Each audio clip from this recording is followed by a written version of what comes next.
then, obviously things have changed a little bit, and we went back out into the field and said, all right, what else do you need? What more do you need?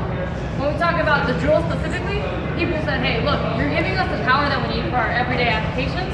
You just need to make this thing a lot shorter and more portable. We listened to that. Now on the impact side, what they said is we want fasteners that we can drive faster to increase our productivity, but also decrease that size and make it portable. So we went back to our engineering team and we said, all right team, we need to keep performance at the very focus of what we do and make sure that we can maintain on their everyday productivity. But we need to do a ground up redesign on both of these tools to make them as compact as possible. And they 100% delivered. So both our second generation of the M12 fuel hammer drill and the M12 fuel impact are the most compact and the most capable tools in the industry. So I'm going to start you off with the hammer drill. They made it more compact. What did I tell you? So the hammer drill is I cannot wait to compare it against the Makita. lightest weight and the most compact. We're going to kick it off with compact just to show you how exciting it is what we did. We took out over an inch in size from the first generation while maintaining the same amount of power that we had from our first, right? Same exact torque? Yeah, same torque, just over an inch shorter, right? So I'll show you how we did that from a components perspective, but I want to hit on capability for a little bit. So when we talk about capability, it's being able to do your everyday applications, right? So that means a ship auger, a cell feed, a pull saw, anything like that. So something that's common is maybe installing a 1/2 inch pipe, and you have to do a 3/4 inch hole. Take any 12-volt competitor in the marketplace right now, you can't put a ship auger in their truck. That looks like Why? the Makita. Because they have a 3/8. That is the Makita. Now, with our Milwaukee fuel, you can put a 3/4 inch, no problem, because it has a 1/2 inch chuck, right? One thing is having the chuck, the other piece is having the capability in the tool. Because of our power state brushless motor, our red link electronics, and our red lithium batteries, we can deliver on that capability. So I'm going to drill a few holes to show you that this tool is capable of doing that.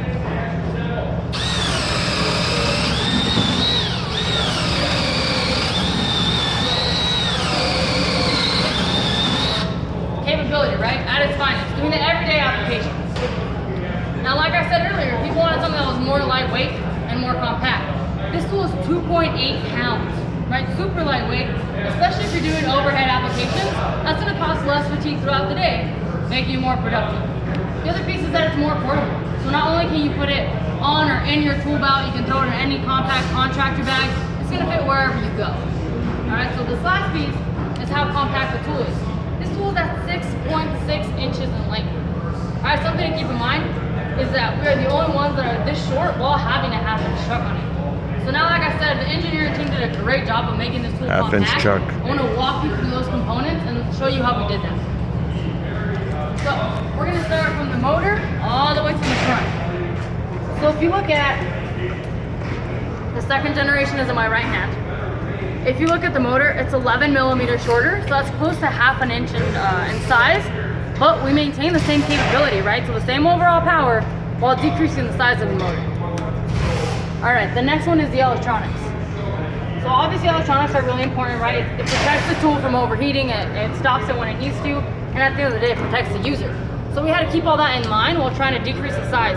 We took out 1 inch in size from our electronics, while still maintaining the same protection that we have in every M12 fuel tool. And the last piece is the gear case. Now, when you look at a gear case, it's about a 1/2 inch shorter from first generation to second generation. There's 2 ways that we did this. One was removing the mode selector by putting everything on one clutch collar, and the other piece was actually optimizing the hammer mechanism so it could perform the same way as any other hammer, but making it a lot smaller. All right? So between the motor, the electronics, and the gear case, we were able to take over an inch in size. So at the end of the day, what you get with the M12 fuel hammer drill, you get the most capable tool that's out there, the lightest weight, and the most compact. Right? So with every tool that, I'm gonna wait a second.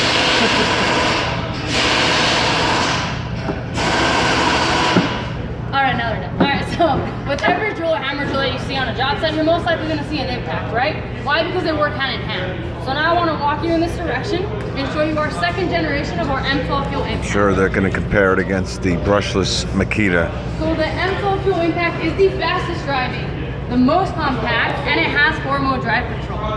So let's start with the speed perspective, right? Like we said, people came out to us and they said, our users were saying, hey, we need a tool that's gonna be able to drive screws faster. So we actually increased our application speed by 30% from our first generation, and we're 20% faster than all 12 competitors in the marketplace. And that's the driving screws, and I'll show you an application in a little bit. The next piece is how short the tool is. It's at 5.1 inches in length. We took almost an inch out in size from our first generation. That's It was first already generation, pretty guys. compact. And Right? you got 3 speeds now. We're gonna get to that. Right? Or 3 in a special mode. Three I'll in get to special, that. Yep. okay. So again, decreasing, Couldn't help myself. decreasing that size to get into really tight spaces, and again, just being really compact, so it's extremely portable, right? And then the last piece, I want to show you how we kind of walk through and change the entire design to make it smaller. So from the motor, we took out 13 millimeters, so literally exactly half an inch from the motor. Keep in mind though, we actually increased our overall output in power and in speed. So increased everything in power, but also decreased the size of the motor. How many inch-pounds is it now? 1,300 inch-pounds and 3,300 RPMs. And then the next piece was the electronics. So you pointed it out, right? That we have 3 modes and 3 speeds and a special mode. Right. Well, in order to do that, you have to add more electronics, but we still took out a few millimeters in our electronics package, right? So engineers definitely did a great job of optimizing the package and the size to make it small while maintaining everything that we needed. All right, and the last piece is the gear case. So we optimized the gear case to use a little bit different impact mechanism so that it could take the output and the speed of the new tool, but we also, by optimizing it, we also decreased the size. So close to half an inch, I would say, if not a little bit less, that we took out in the gear case. So overall, right at about an inch in size that we took out. Now the last piece is the special mode that we have. So 4-mode drive control. People constantly ask us, the users ask, hey, we need a little bit more control on our speed. So 1 and 2 is great, but why can't you add that middle speed, right? Have something that's a little bit slower so you have precise fastening when necessary. So we have 1, 2, 3 speeds for slow, medium, and high. And then we have a self-tapping screw mode. This self-tapping screw mode is great for metal applications, and it's designed to have a really controlled start so that it doesn't waver on the material, and a really controlled finish so it doesn't strip. So that being said, between having the fastest driving speed, being the most compact, and having that 4-mode drive control, we are the best impact in the market. So now real quick, I know we have like 2 minutes left, so I want to walk you through this. I want to do a demo with whoever wants to do this. This is going to be it. The Makita we have a second generation. versus We're going to drive the a Milwaukee. 5-inch ledger lock into a 6x6. Extremely heavy application, not as common, but this is to show you the speed that we have throughout our entire speed torque curve. All right. So if anybody wants to come up, So the Makita has beaten everything that we've done. I would do it right now. Steve, go ahead, buddy. Yeah. All right. All right, we got.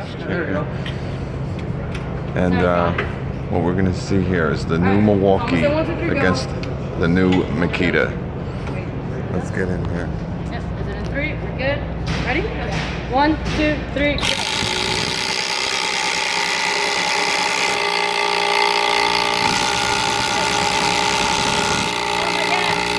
Look at that! And she still got off the screws. Perfect. Alright, so at the end of the day, before you guys get like a minute of hands-on, That might be the brushed version. And Wait a the minute. M12 fuel impact, we have the most compact and the most capable tools in the All right. industry, Good job. continuing to make us the leader in the 12-volt space. So I'll give you a minute before you have to go to the next rotation, but if you have any questions, feel free to come up. Alright? Thank you guys. I think this is the one she used. This might be the brushed version. Let me see. It could be this. No, This thing you could put in your pocket. I think down. Somebody did it. Yeah, it's I don't know that this front here. It's I don't know. Is this brushless? The one that you used? Yes, that one is It's brushless. Oh, okay. All right. This is. brushless competitor in the market. Yeah, I know what one it is. All right. The back looks different though. This one? Yeah. See. This is an 18 volt. In case This, you oh, this want- is the Yeah. compact 18 volt. Oh wow, this is the subcompact. That's how much. Wow, I bet you that's close. Smaller than it, we can actually And this has get more speed. inch pounds than the 18 volt. Yeah, Because this has like 1260. Yeah, so this is another 300, but it's not just. So Yeah, we wanna make it's clear. impacts, IPM impacts per Well, not minute. just that, but the actual speed, right, overall. RPM and So, everything. Yeah, if you combine RPM plus VPM, Right. what you'll get is an actual faster application speed between this and this. So Wow. you can try it if you want, you're more than welcome, before you go into the next section. Yeah, I wish I had someone to film it.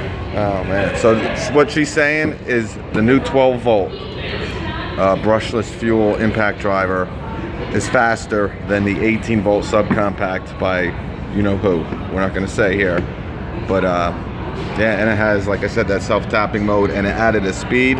There's 3 speeds now instead of 2.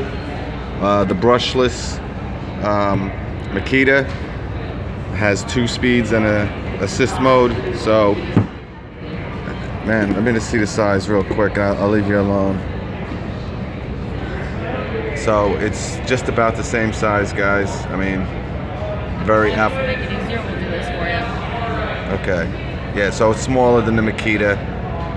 You're gonna have 100 more inch-pounds of torque with the Milwaukee, and again, it's faster than the 18-volt subcompact.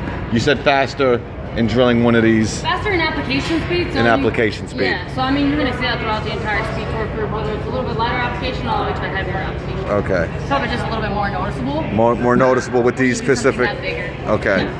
All right, there it is, people. So I don't have to do that when we get back. All right, let me get on to the next one, guys. That was great. The group has wound down a little bit, smaller group, so I can probably get my hands on a little bit more. But all right, I'll catch you guys.